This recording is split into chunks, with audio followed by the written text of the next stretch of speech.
What up, Buckeye Nation? Welcome to the Scoop, man. Excited to be here. Ohio State walks away with a victory. We're going to dive into that a little bit. We are live from Madison right now. We're at my car. B. Moses over there chilling in the background, man. Chat, appreciate you guys for showing up. You already know what to do. Hit that like button. Hit that subscribe button. Get in that chat. Chat it up. Let's have an involved chat tonight. Talk about this thing. Break this game down. But B. Moses, what you think, bro? How's your day been? How's the trip been? How you feeling? Well, it's been a combination of excitement, curiosity of Madison, tiredness from just constantly moving.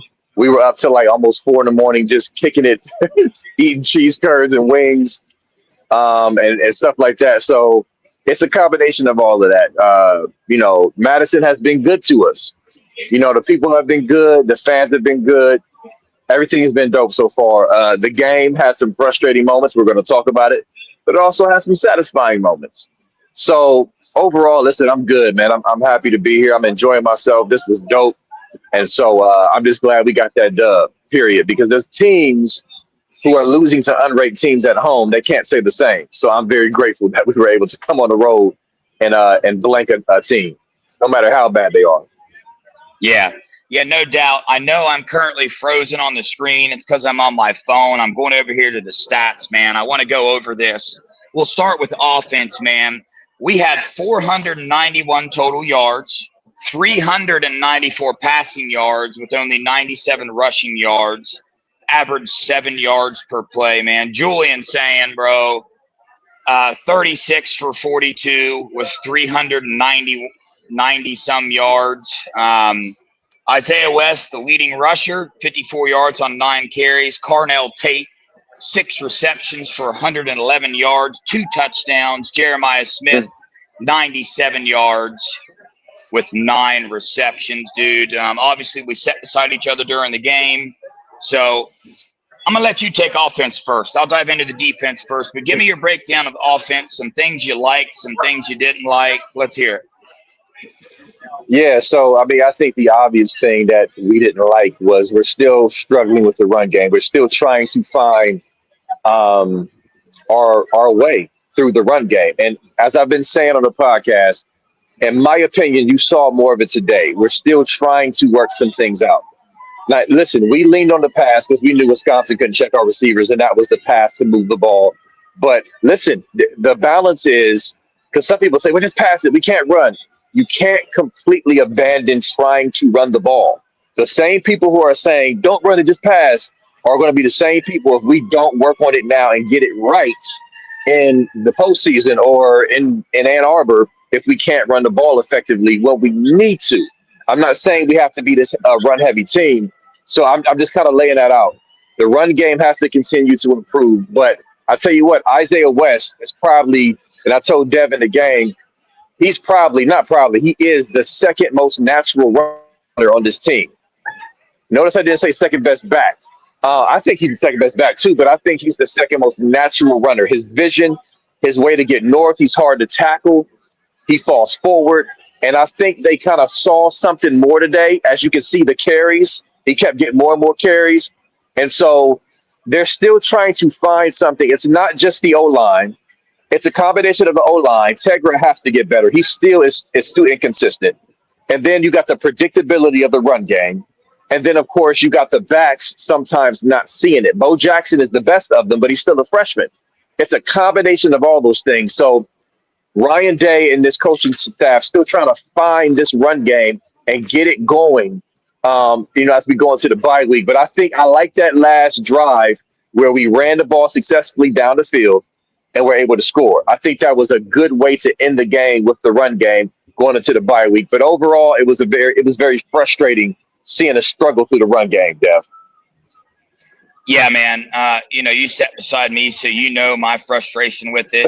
It was simply the predictability in the play calling. But let me start with this. Wisconsin had the number 15 ranked rush defense in the nation this game. So something to keep an eye on there. And if we weren't having so much success passing the ball, because we saw rushing wasn't getting it done. So what we turned to? We turned to Julian Sayin, who was 36 for 42, 86% completion percentage. He's on track to break the single season percentage completion record, which is held by Bo Nix at 77%. So what Julian's saying is doing is making me have some more confidence, and teams are going to eventually have to do away with the two safeties, to playing everybody back, because they're not going to be able I said that the opposite way. They're going to have to cover the pass more. We're so elite at it with these guys that we have, but not the best game for the offensive line. The tight ends are still having some issues with blocking. And I love what you said about Isaiah West. He's the number 2 back on the team to me. We've been hinting at that, like, hey, let's get him some run. He got some run. Several freshmen got some run, man. Quincy Porter, he looked elite out there. He is a huge individual. Mylan Graham got a lot of run too. Brandon Ennis got his first touchdown, had a good return on punt return. And let me tell people something, right, that you might not know. Jeremiah Smith looked a little bit out of character today, right? So we know that. There were some times he wasn't interested in blocking. Some of those passes thrown to him, very good defense, but still passes he came down with last year. So you can't really negate him for that or be negative about that. But B. Moses brought this up. He got injured last game, right? The lower back. We saw the missed block by Max Clare really put JJ in a bad spot, hurt his lower back. The things you didn't see, I don't know if they showed this on TV or not, but every time he came off the field, he was walking very gingerly and holding his lower back. So he is still dealing with that type of injury. But overall, with a quarterback like Julian Sayin and receivers, Carnell Tate, lights out, bro. Carnell Tate, first-round draft pick. So, yeah, we got to get the offensive line getting a little better there, and the tight ends more blocking. But ultimately, we came away with a 34-0 victory against a way lesser opponent. And, we saw more glimpses of the pass game, which is what I wanted to see, because we knew we had it in the bag, right? We knew we could fall back on that. But I wanted Julian Sayin and these receivers to build on their confidence, do it a little bit more. So when we do have to fall back on it, he has that experience to go back on. And some of the throws that he was throwing tonight were, I don't know how they looked on TV, but B. Moses, dude, you know what I'm talking about. Some of those passes, they were just on a string in the perfect position, all that. So, overall, got the job done. Still a lot of things to work on and be better, but we saw Isaiah West getting some more run. We saw some freshmen getting in there. So the coaching staff is obviously aware that some things have to change. Okay, Josh Padilla got some run at right guard still. So the coaching staff is aware of it as well. B. Moses, anything to add to this offense? Anything to touch on that I just touched on? No, I think you covered it well. I did want to just at least say something about Sayin, because the throws, and we got to go watch the game on TV. It's just a different perspective. But in person, we had great seats. we had some great seats. So we were able to really see, some of the throws, from a field level. And that throw to Ennis, great catch by Ennis, walking the tightrope of not stepping out of bounds, and a great grab. But that throw was money. There were throws of Carnell Tate, even outside of the touchdowns, that were just amazing. And I think Sayin's pocket awareness is not talked about enough, because there were moments where he had pressure all around him, but he kept him feet chopping and his eyes downfield and was able to deliver balls with just chaos around him. And so I think that needs to be touched on more. His accuracy, his completion percentage is great, but his pocket presence, we talk about this all the time, Nevada and I, how Kyle McCord, for example, a recent quarterback, his pocket presence wasn't great. He was skittish. So we don't want to take that for granted. And then, yes, I was talking to Devin in the game. I've been noticing how they've been sprinkling in Quincy Porter. Little by little, he gets in the game, and you saw him make that grab and run up the sideline. If we didn't have J.J. Smith and like Carnell Tate, he would be probably heralded as one of the big breakout freshmen. Like, I mean, he's really good. He has the size, he has everything.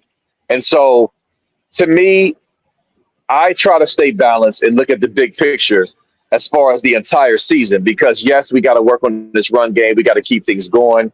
Ryan Day knows this. It's frustrating at times, but he knows more than any of us, and they're trying to figure it out. You could see it real time, Dev, as we're watching these games. It's frustrating, but you can also see that they're trying to work through things. And I think they feel like they're just gonna pull up. Bruh! Dude just pull it up and just start honking. He just started honking his horn. Damn, dude. I thought he was about to say, "Hey, B Moses" or something, and then he just speeds off. That was weird. But anyway, Because listen, this is what you get. He knew I was coming to beat him up. That's why I left. This is what you get when you do impromptu pop-up lives in the city. But yeah, that cat was on some weird stuff. Anyway, I'll wrap up and just say, I think the staff saw something with Isaiah West today. Because again, it's a combination of three things: O-line inconsistency, predictable play calling, and then the backs not always seeing it. Isaiah West showed, and Bo Jackson was always the leader in seeing it. But again, he's still a freshman. Dude.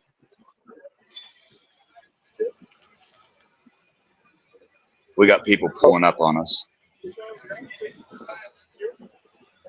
Oh, hold on. That's your guy right here. He owns this right here, that guy. Oh, can you exit? No. It's blocked. It's blocked. He was asking if he could exit. Hey, I don't know why we're attracting randoms. This is hilarious. Golly, no, you can't exit here, sir.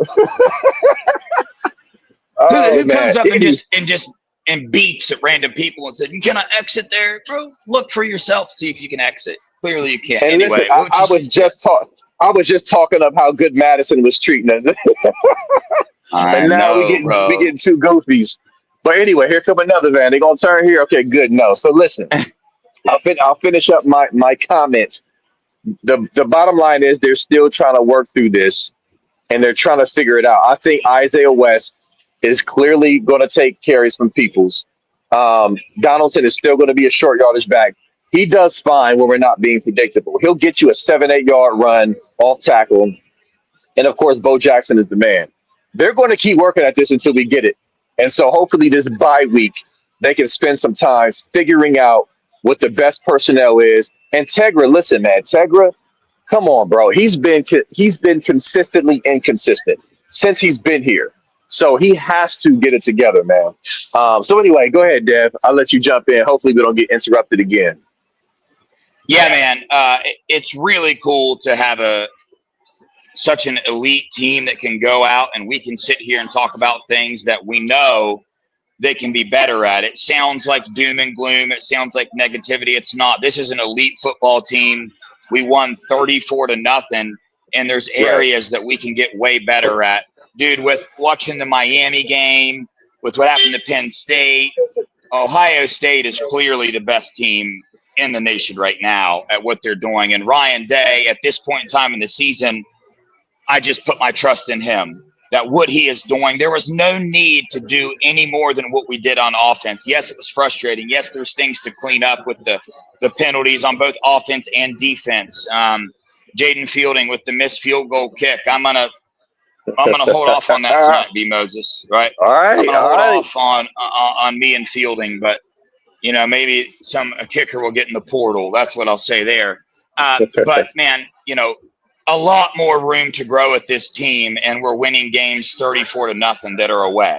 You know what I'm saying? Yeah. So kind of the same feeling with the Illinois game. So I just have a sneaking suspicion by the end of the regular season, when we start getting in the playoffs, things are going to start clicking at the perfect timing. And I trust that that's what Ryan Day is doing.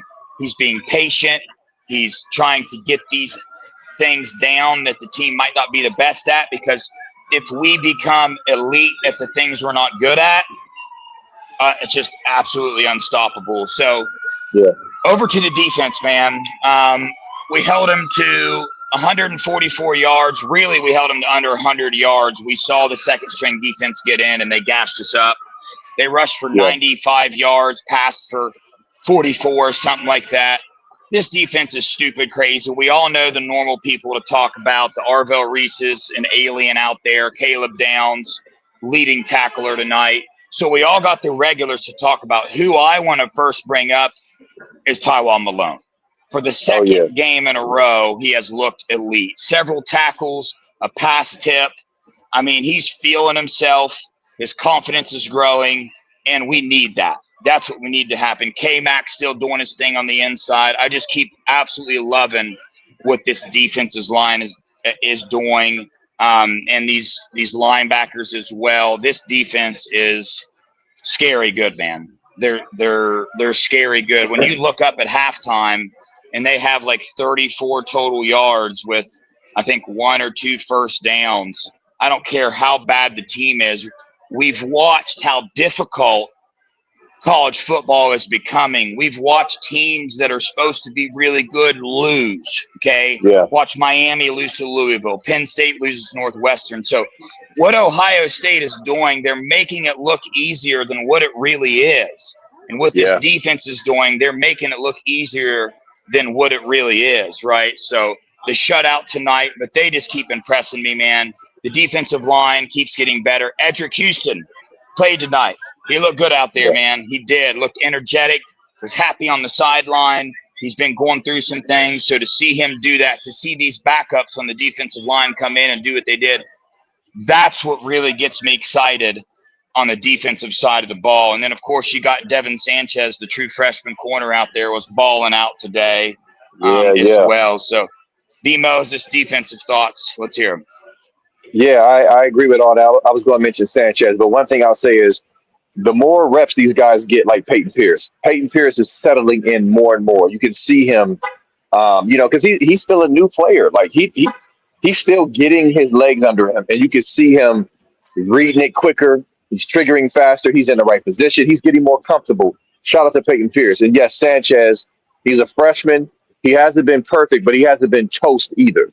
And I was talking to Dev about this. He looks like a freshman at times, but he doesn't look like he's just, oh, man, this dude shouldn't be out there. He's going to get more and more confident, and watch out. And I was talking to Dev earlier as well, because Dev was like, I want him to get a pick. If he gets a pick and there's any room for him to run, he's gone. Like he is a freak athlete. Just remember that. We haven't got to see him like take off in open field. I mean, so if that happens, and it will, like, I love it. So the fact that we're building depth on defense simultaneously, because yes, we focus on the negative, which is, okay, we want a perfect offense. We want to have 250 yards rushing, 300 yards passing every game. That's the goal. But on the flip side, something that most fans, I won't say most fans, but a lot of fans thought was going to be a straight up deficiency, defensive line is now becoming depth and a strength. So I'm celebrating that as well. And then, of course, Low Styles being out and getting Sanchez in there and having the versatility of Matthews being able to step down seamlessly to nickel is just another thing to point to of building depth. Because, again, I want to remind y'all, yes, we're going to nitpick and even freak out for some of you about what we're seeing on offense that's just not clicking as much with the run game. But to me, it's all about the journey. It's a marathon, not a sprint. And we have recency to have trust in the staff. Like, I don't know how many times we got to remind each other, all of us, that we just won a natty and we made adjustments. And so I trust the staff is going to work this out. And we have the personnel to do it. We got to find the right combination and the right coaching, the right play calling.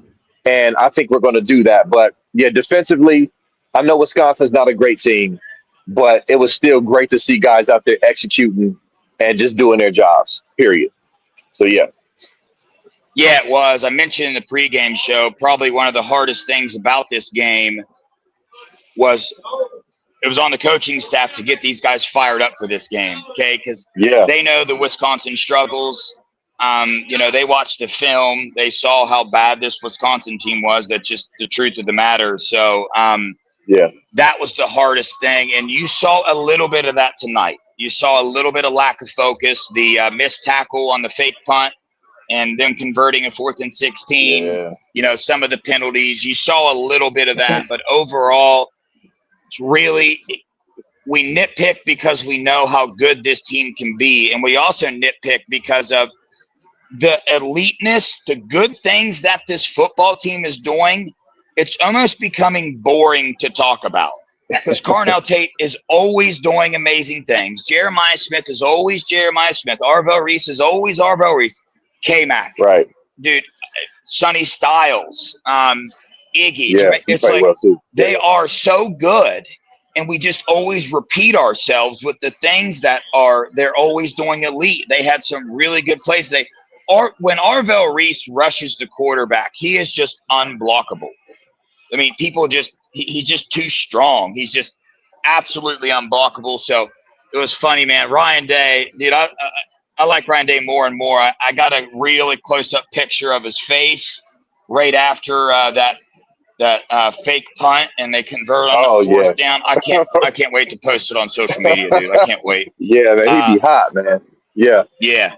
But it was a good one. But, you know, overall, 34-0, a shutout. The offense did what they needed to do. Julian saying, this is something I missed on, the quarterback draw with the keep, baby. Yeah, that was in my notes. That was in my notes. I forgot about that. Yeah. Yeah, man. Yeah. I love it.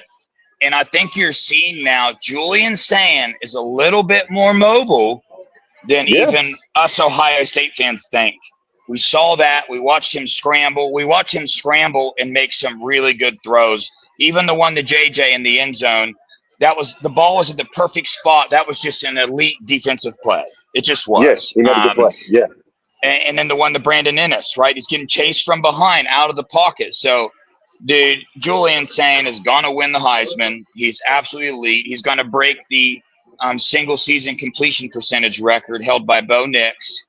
So when you have a quarterback like that, you know, it gives you comfort to know that, all right, maybe this coaching staff is working on areas that they need to work on. The running game, the zone schemes that we're running right now. We need to get better at that because they just straight up know that if you unleash Julian Sand and these wide receivers, we're unstoppable. You can't stop. You just can't stop the pass game. So, you know, it's really fun to watch this team. I'm glad we came to this game. Some people were like, dude, why are you going to the Wisconsin game? I'm like, first off, it's an experience. We're not always going to have Julian Sand and JJ Smith on this team and Arvell Reese. Yeah. So any chance I get to watch them, I'm going to go do it, dude. But, you know, when you take a step back and look, the only thing is, for me, the only thing that really resonates with me, and I'm going to catch crap for this, is Jaden Fielding and his field goal kicking. Anyway, B. Moses, what do you got, bro? Final, we got a super chat. So anything to say to that? We'll hit this super chat and get this thing wrapped up. Yeah, so the last thing I'll say is shout out to all the Buckeye Scoop fam and just Buckeye fans in general. Show love. Oh, yeah. We ran into some people, who recognized us. And because listen, on Buckeye Scoop, you got screen names, right? You got screen names, and you don't know who's who until they come up to you and they introduce themselves. Shout out to Iowa Buck. We were able to successfully link up him and his wife. Great people. It was dope to meet you. I'm terrible with names. Was it Palmer and Dave, the two gentlemen?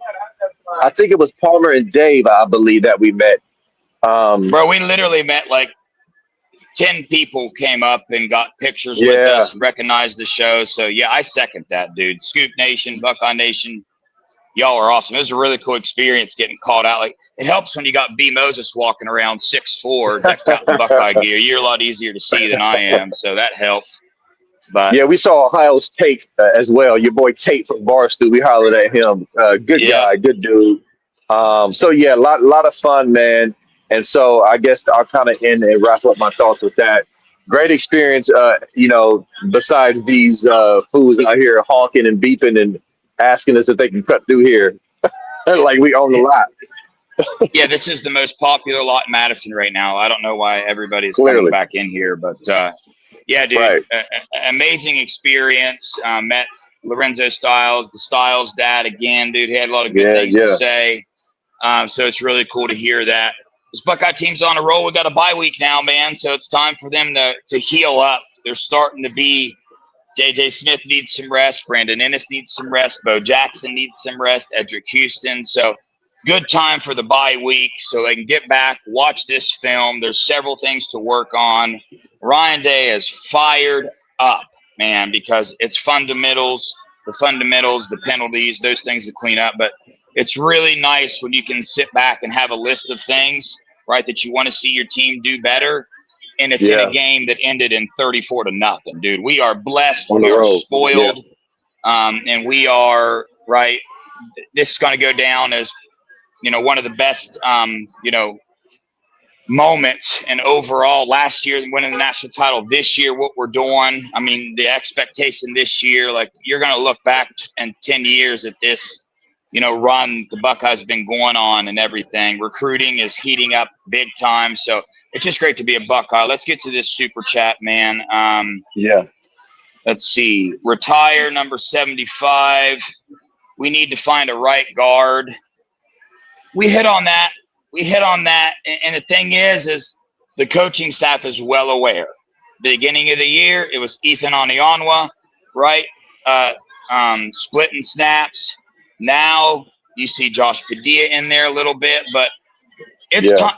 Let's be honest with you. It's time for Tegra to step up and stop the false starts. It's just time for him to step up, dude. The dude can do it. I think he can. B. Moses, what you got on that? Yeah. I mean, listen, I'm frustrated with Tegra. I'm not even gonna lie. And listen, I'll make a comparison. Some of y'all might fight me on this, but Donovan Jackson had similar struggles in his career early. I mean, like getting blown off the ball, penalties and just being goofy. But he finished strong. So I'm hoping Tegra, because there has been flashes of him being actually good during the playoff run. He was good. He finished strong. It's in him, and that's why I think the coaching staff hasn't completely given up on him, because they know it's in him.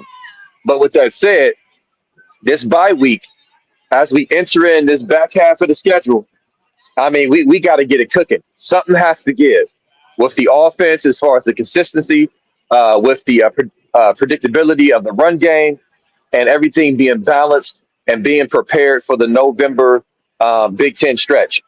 It's all about that right now. And so, and that involves Tegra, because the right side of our O-line is clearly the weakness running the ball. That has to be fixed. And so that's just it. And again, Ryan Day knows that. He knows that. Like, it's not like he's just sitting like twiddling his thumbs, like, oh well, No, he's trying to work it out. And so I have confidence that we will. Yeah, the last thing I'll add is we saw evidence tonight that the coaching staff is aware of the struggles in the running game. We broke it down a little bit, talked about the wide receivers and tight ends need to block better. Wide receivers did a better job today. Tight ends, they did not. Still got to watch the film. But what we saw tonight was the coaches use Isaiah West a little bit more. And in person, I'm telling you, it was like when I saw Bo Jackson come in the game and get his run during Washington. There's a big difference between Bo Jackson and the rest of the backs. And I guess I'll say this. I've been calling for Isaiah West to get a little more run in the game. And tonight when I saw him come in, well, just judging by the eye and what I saw out there, there's a pretty big difference between Isaiah West, and then there's a pretty big gap. And then you got C.J. Donaldson and, James Peoples. C.J. is a good back. He's good at what he is good at. So we still need to utilize him, but I loved watching Isaiah West get his run, and I think that's going to pick up a lot as we see things go on. But B. Moses, any final words, anything to add to this Buckeye shutout, 34-0 here in Madison? We were here. Great memory, great experience that we'll be able to tell. I'll be able to tell my kids one day. You got to go home and tell them immediately, but I'll have kids one day. Yeah, man. No, this was dope. Like I said, another great Nevada. If you're listening, I always talk about this great weather run we've been on. I mean, it was supposed to rain today. It rained last night consistently here, and it was just beautiful here. I had my Ohio State sweatshirt on, and I had to come out that joint because it was hot. And so just a great time here, man. Great experience. This was on my list of things to scratch off to do. Come to Madison, jump around, all that. Now, Wisconsin is bad this year, but it was still a great experience. And so, yeah, we appreciate y'all, Buckeye Scoop family, watching, locking in with us. Like I said, we saw multiple scoopers out here that showed love. We took pics and just had fun together. And so I'm grateful, man. Great, great trip. Yeah, no doubt. Buckeye Nation, Scoop Nation, you guys are awesome. Like B. Moses said, I will second that. This trip, got to meet a lot of y'all. I'm horrible with names. So if I ran into you, thank you so much for coming up and saying something. If you ever see, I'm sure B. Moses feels the same way. You ever see me anywhere or B. Moses, you better come up and say something because we're friendly. We'd love to see y'all's faces, get to know you guys. Awesome experience. What the Lord has done and my life and B. Moses' life in this YouTube world. It's really cool getting to meet all you people. So thank you guys so much for everything you do. And real Thank you quick, for showing up. Yeah. Real quick, Deb, post, and the people that we met, post your pics. The pictures that we took, or you took, make sure you post your pics on Scoop, on social media, tag us, whatever. My bad, I didn't mean to cut you off. No, you're good, man. We're gonna head back to the hotel, get a little rest, and we may or may not have a reservation at a pretty BA steak joint here in Madison. So I don't want to make anybody jealous or anything, but we've earned it. We've earned it. We about to end on a pretty high note. But hey, y'all, on that note, dude, we appreciate your guys' support more than you guys know. We love you guys. Go Buckeyes. OH. Ayo.